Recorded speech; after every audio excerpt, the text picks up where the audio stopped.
झोपड़ी के द्वार पर बाप और बेटा दोनों एक बुझे हुए अलाव के सामने चुपचाप बैठे हुए हैं और अंदर बेटे की जवान बीवी बुधिया प्रसव वेदना में पछाड़ खा रही थी। रह रहकर उसके मुंह से ऐसी दिल हिला देने वाली आवाज निकलती थी कि दोनों कलेजा थाम लेते थे। जाड़ों की रात थी। प्रकृति सन्नाटे में डूबी हुई। सारा गांव अंधकार में लय हो गया था। घीसू ने कहा, मालूम होता है बचेगी नहीं। सारा दिन दौड़ते हो गया, जा देख तो आ। माधव चिढ़कर बोला, मरना ही है तो जल्दी मर क्यों नहीं जाती? देखकर क्या करूं? तू बड़ा बेदर्द है बे। साल भर जिसके साथ सुख चैन से रहा, उसी के साथ इतनी बेवफाई। तो मुझसे तो उसका तड़पना और हाथ पांव पटकना नहीं देखा जाता। मुझे वहां जाते डर लगता है। डर किस बात का है? मैं तो यहां ही हूं। ऐसा तुम ही जाकर देखो ना। अब मेरी औरत जब मरी थी तो मैं 3 दिन तक उसके पास से हिला तक नहीं। हाँ, और फिर मुझसे लजाएगी कि नहीं? जिसका कभी मुंह नहीं देखा उसका आज उधड़ा हुआ बदन देखूं, है? उसे तन की सुध भी तो ना होगी। मुझे देख लेगी तो खुलकर हाथ पांव भी न पटक सकेगी। मैं सोचता हूं कोई बाल बच्चा हुआ तो क्या होगा। सूंठ गुड़ तेल कुछ भी तो नहीं है घर में। वहीं अलाव के सामने अपनी धोतियां ओढ़कर पांव पेट में डाले सो रहे, जैसे 2 बड़े बड़े अजगर गेंडुलिया मारे पड़े हों, और बुधिया अभी तक कराह रही थी। सवेरे माधव ने कोठरी में जाकर देखा तो उसकी स्त्री ठंडी हो गई थी। उसके मुंह पर मक्खियां भिनक रही थीं। पथराई हुई आंखें ऊपर टंगी हुई थी। सारी देह धूल से लथपथ हो रही थी। उसके पेट में बच्चा मर गया था। माधव भागा हुआ घीसू के पास आया। फिर दोनों जोर जोर से हाय हाय करने लगे और छाती पीटने लगे। पड़ोस वालों ने ये रोना धोना सुना तो दौड़े हुए आए और पुरानी मर्यादा के अनुसार इन अभागों को समझाने लगे, मगर ज्यादा रोने पीटने का अवसर न था। कफन की और लकड़ी की फिक्र करनी थी। घर में तो पैसा इस तरह गायब था जैसे चील के घोंसले में मांस। बाप बेटे रोते हुए गांव के जमींदार के पास गए। वो इन दोनों की सूरत से नफरत करते थे। कई बार इन्हें अपने हाथों से पीट चुके थे।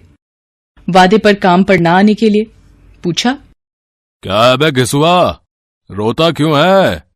अब तो तू कहीं दिखलाई भी नहीं देता। मालूम होता है इस गांव में रहना नहीं चाहता। अब सरकार, बड़ी विपत्ति में हूं। माधव की घरवाली रात को गुजर गई। रात भर तड़पती रही सरकार। हम दोनों उसके सिरहाने बैठे रहे। दवा दारू जो कुछ हो सका सब कुछ किया, मुदा वो हमें दगा दे गई। अब कोई एक रोटी देने वाला भी न रहा मालिक। तबाह हो गए, घर उजड़ गया। आपका गुलाम हूं।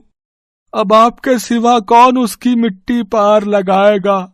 हमारे हाथ में तो जो कुछ था वो सब तो दवा दारू में उठ गया। सरकार की ही दया होगी तो उसकी मिट्टी उठेगी। आपके सिवा किसके द्वार पर जाऊं? जमींदार साहब दयालु थे, मगर घीसू पर दया करना काले कंबल पर रंग चढ़ाना था। जी में तो आया कह दें, लेकिन ये क्रोध या दंड देने का अवसर न था। जी में कुड़ते हुए 2 रुपए निकालकर फेंक दिए, मगर सांत्वना का एक शब्द भी मुंह से ना निकला।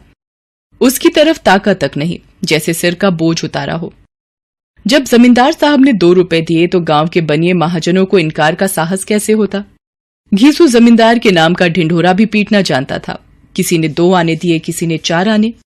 1 घंटे में घीसू के पास 5 रुपए की अच्छी रकम जमा हो गई। कहीं से अनाज मिल गया, कहीं से लकड़ी, और दोपहर को घीसू और माधव बाजार से कफन लाने चले। बाजार में पहुंचकर घीसू बोला, लकड़ी तो उसे जलाने भर को मिल गई है। क्यों माधव? हाँ, लकड़ी तो बहुत है, अब कफन चाहिए। तो चलो कोई हल्का सा कफन ले लें।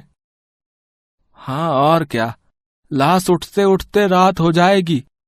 रात को कफन कौन देखता है?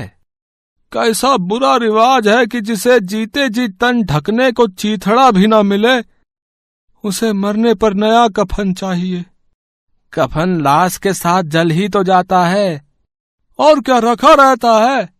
यही 5 रुपए पहले मिलते तो कुछ दवा दारू कर लेते। दोनों एक दूसरे के मन की बात ताड़ रहे थे। बाजार में इधर उधर घूमते रहे। कभी इस बजाज की दुकान पर गए, कभी उसकी दुकान पर।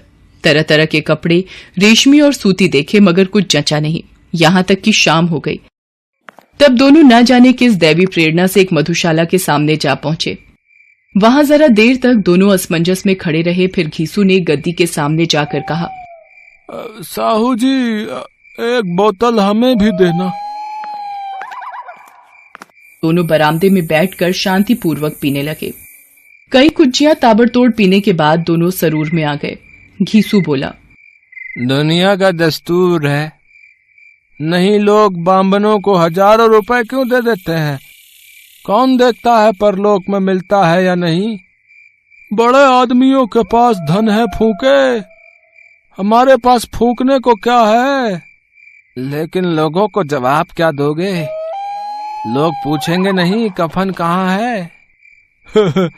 अबे कह देंगे कि रुपए कमर से खिसक गए, बहुत ढूंढा मिले नहीं। लोगों को विश्वास ना आएगा, लेकिन फिर वही रुपए देंगे।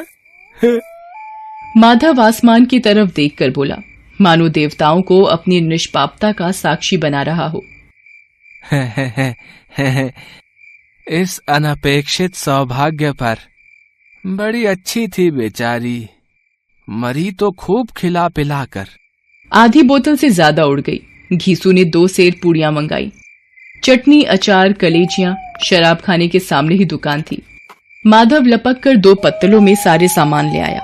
पूरा 1.5 रुपया खर्च हो गया।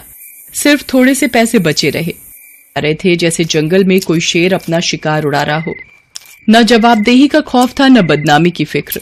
इन सब भावनाओं को उन्होंने बहुत पहले ही जीत लिया था।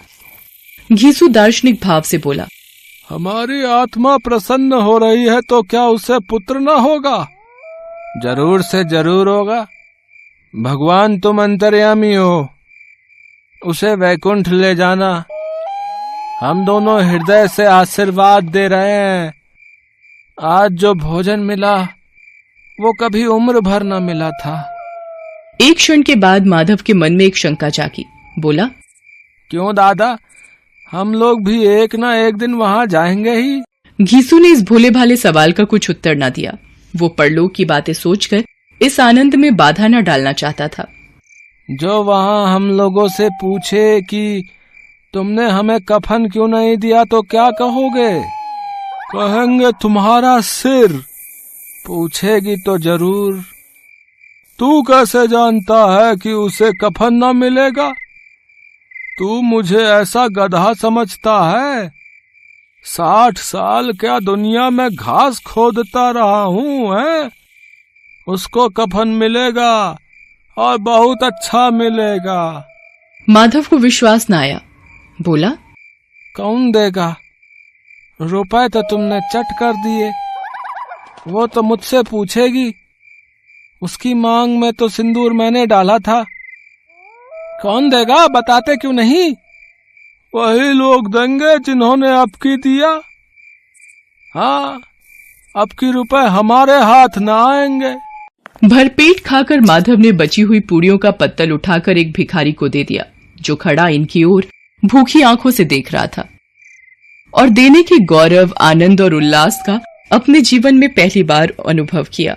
घीसू ने कहा, ले जा, खूब खा और आशीर्वाद दे। जिसकी कमाई है वो तो मर गई, मगर तेरा आशीर्वाद उसे जरूर पहुंचेगा। रोए रोए से आशीर्वाद दो।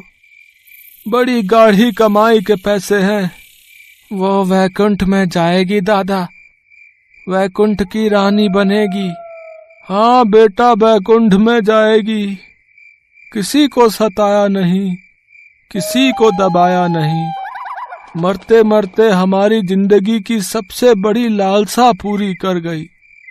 वो ना वैकुंठ जाएगी तो क्या ये मोटे मोटे लोग जाएंगे, जो गरीबों को दोनों हाथों से लूटते हैं और अपने पाप को धोने के लिए गंगा में नहाते हैं और मंदिरों में जल चढ़ाते हैं। मगर दादा, बेचारी ने जिंदगी में बहुत दुख भोगा। कितना दुख झेलकर मरी। वो आंखों पर हाथ रखकर रोने लगा, चीखें मार मार कर। घीसू ने समझाया, क्यों रोता है बेटा? खुश हो कि वो माया जाल से मुक्त हो गई, जंजाल से छूट गई। बड़ी भाग्यवान थी जो इतनी जल्द मोह माया के बंधन तोड़ दिए। और आखिर नशे में मदमस्त होकर वहीं गिर पड़े और उधर गांव में बेचारी बुधिया की लाश का अंतिम संस्कार गांव वालों ने जैसे तैसे कर दिया।